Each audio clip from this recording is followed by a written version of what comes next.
Salmo 78. Escuta, povo meu, minha instrução. Prestai ouvidos às palavras de minha boca. Pois vou abrir a boca numa parábola, farei brotar enigmas do passado. O que ouvimos e aprendemos e nos contaram nossos pais, não o esconderemos a seus filhos, contá-lo-emos à geração seguinte. As glórias do Senhor e o seu poder, e as maravilhas que realizou. Pois ele fez um pacto com Jacó e deu uma instrução a Israel. Ele mandou a nossos pais que o fizessem saber a seus filhos, de modo que o conhecesse a geração seguinte, os filhos que haviam de nascer, que eles sucedessem e o contassem a seus filhos, para que pusessem em Deus sua esperança e não se esquecessem das façanhas de Deus e cumprissem seus mandatos, para que não imitassem seus antepassados, geração rebelde e contumaz, geração de coração inconstante, de espírito desconfiado de Deus. Os arqueiros da tribo de Efraim voltaram as costas na batalha, não guardaram a aliança de Deus e recusaram seguir suas instruções. Esqueceram-se de suas ações, as maravilhas que lhes tinha mostrado. À vista dos pais fez portentos em território egípcio, na campina de Soã. Fendeu o mar para lhes abrir passagem, barrando as águas como num dique. Guiava-os de dia com a nuvem, de noite com o resplendor do fogo. Fendeu a rocha no deserto e deu-lhe a beber caudais de água. Tirou arroios da pedra e fez descer água como rios. Mas eles voltaram a pecar contra ele, rebelando-se no ermo contra o Altíssimo. Tentaram a Deus no coração, pedindo uma comida para seu apetite. Falaram contra Deus, dizendo: Poderá Deus pôr a mesa no deserto?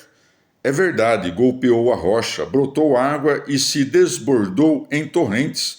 Poderá também dar-nos pão e prover de carne o seu povo? Ouviu o Senhor e se indignou. Um incêndio instalou-se contra Jacó, fervia sua cólera contra Israel, porque não se fiavam de Deus, nem confiavam em seu auxílio. Deu ordem em cima às nuvens e abriu as comportas do céu. Fez que lhes chovesse maná para comer e lhes serviu um trigo celeste. Um pão de heróis comeu o homem, mandou-lhes provisões até a fartura. Transportou pelo céu o vento de levante e guiou o vento sul com sua força. Fez que lhes chovessem carne como pó e voláteis como areia da praia. Fê-los cair no meio do acampamento, em redor de suas moradas. Comeram até fartar-se e lhes satisfez sua avidez.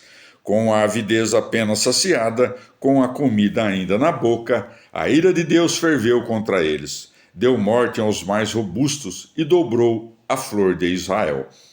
E contudo voltaram a pecar, e não se fiaram de seus milagres. Consumiu seus dias num sopro, seus anos num momento. Quando os matava, buscavam-no e madrugavam para voltar-se a Deus. Recordavam-se que Deus era sua rocha, o Deus Altíssimo seu Redentor. Adulavam-no com a boca, mentiam-lhe com a língua. Seu coração não era constante com ele, nem eram fiéis à sua aliança. Ele, porém, era compassivo, perdoava a culpa e não os destruía. Muitas vezes reprimiu a cólera e não excitava todo o seu furor, recordando que eram de carne, alento fugaz que não retorna. Como se rebelaram no deserto, enjoando a Deus na estepe. Voltavam a tentar a Deus, irritando o Santo de Israel, sem recordar-se daquela mão que um dia os livrou da opressão, quando fez sinais no Egito e portentos na campina de Soã. Converteu seus canais em sangue e seus arroios para que não bebessem. Mandou-lhes tavões para que os picassem e rãs que os destruíssem. Entregou ao gafanhoto sua colheita, a saltões o fruto de suas fadigas. Matou com granizo seus vinhedos e com aguaceiro suas amoreiras. Entregou à saraiva seus gados, às centelhas seus rebanhos. Lançou contra eles a sua ira ardente, sua cólera, seu furor, sua indignação. Despachando sinistros mensageiros, deu livre curso à sua ira. Não salvou sua vida da morte, entregou suas vidas à peste.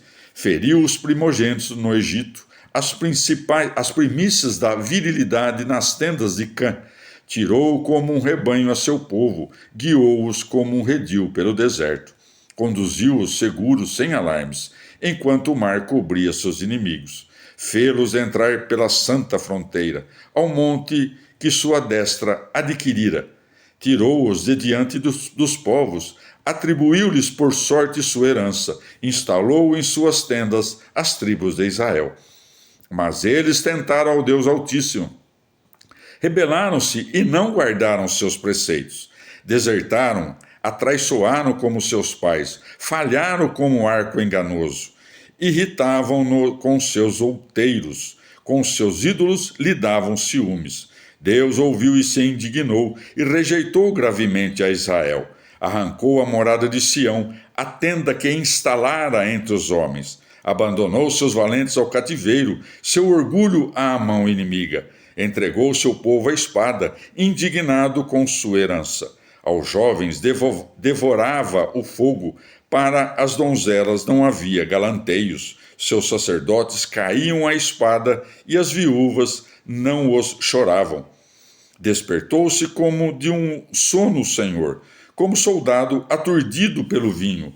Feriu o inimigo pelas costas, infligindo derrota definitiva. Rechaçou a tenda de José e não elegeu a tribo de Efraim.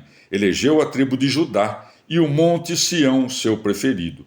Construiu-se um santuário como o céu, como a terra que alicerçou para sempre. Escolheu Davi, seu servo, tirando-o dos apriscos do rebanho. De andar atrás das ovelhas o levou, a pastorear Jacó, sua herança. Pastoreava-os com o coração íntegro, guiava-os com mão experimentada. Palavra do Senhor. Transposição cristã do Salmo 78, por Luiz Alonso. A chave da transposição está na visão de Jesus como novo Davi e como bom pastor. Davi aí é Cristo, porque este salmo continua sendo uma parábola. Como Davi foi pastor antes de ser rei, assim é nosso Salvador, Rei dos Reis. O exórdio do salmo anuncia-nos que falará em parábolas. Agrada-nos a prolixidade que, ao contar-nos a história, revela a graça do Novo Testamento. Como a água do mar reflete tantas luzes quantos são os seus tremores, assim o salmo de tempos a tempos emite uma centelha deslumbrante. De tempos a tempos envolve em sombra a cruz. Cassiodoro. Quanto ao gênero do salmo, o versículo 2 é citado por Mateus 13:35, justificando o uso que Jesus fazia de parábolas em seu ensinamento. E matiza: Anunciarei coisas escondidas desde que começou o mundo. A propósito dos episódios no deserto, Santo Agostinho recorda 1 Coríntios 10:11. Tudo isso lhes sucedia como figura. O processo da tradição com que começa o salmo é alargado pelos padres para encaixar o presente. Ouvimos-lo no Antigo Testamento, conhecemos-lo no Novo, quando tudo se cumpriu em Cristo. Cassiodoro. Aplicam o despertar de Deus à ressurreição de Cristo.